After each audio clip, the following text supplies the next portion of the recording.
ख्रिस्ताठाई माझ्या प्रिय बंधू भगिनींनो, जेव्हा एखादा व्यक्ती आजारी असतो त्या आजारी व्यक्तीची नेहमीच इच्छा असते की आपण लवकरात लवकर बरे व्हावं. पण कधी कधी एखाद्या व्यक्तीला भरपूर काळ त्याची वाट बघावी लागते आणि अशीच परिस्थिती जेरुसलेममधील बेथसैदा येथील एका तळ्याच्या काठी होत असे.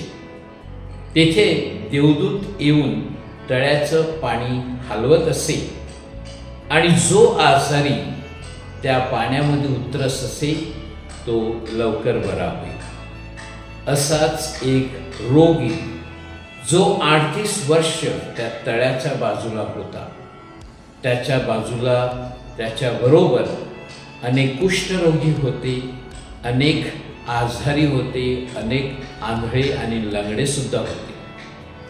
आणि हा व्यक्ती आपल्या दिवसाची वाट बघत होता.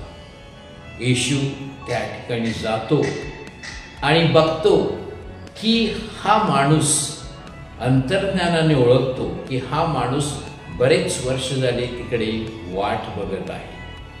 येशू त्याला विचारतो की तुला बरं व्हायचं आहे का? तो येशूला ओळखत नाही आणि सांगतो, मला पाण्यात नेण्यासाठी कोणीही नाही. जेव्हा देवदूत पाणी हलवतो, येशू त्याची इच्छा बघून त्याला सांगतो, तू तुझी खाट उचल, तुझे अंथरूण उचल आणि चालायला लाग, कारण तू बरा होशील. आणि तत्क्षणी तो बरा होतो. आपले अंथरूण उचलून चालायला लागतात. तो शब्बाताचा दिवस होता म्हणून शास्त्री परुषी त्याच्या विरुद्ध आक्षेप घेतात. होय माझ्या प्रिय बंधूंनो, बरे होण्यासाठी दिवसाची गरज नाही तर विश्वासाची आणि इच्छेची गरज असते. आणि म्हणून येशू शब्बात दिवशीही लोकांना बरे करत असतो. परंतु ही गोष्ट आपण येशू समोर मांडली पाहिजे.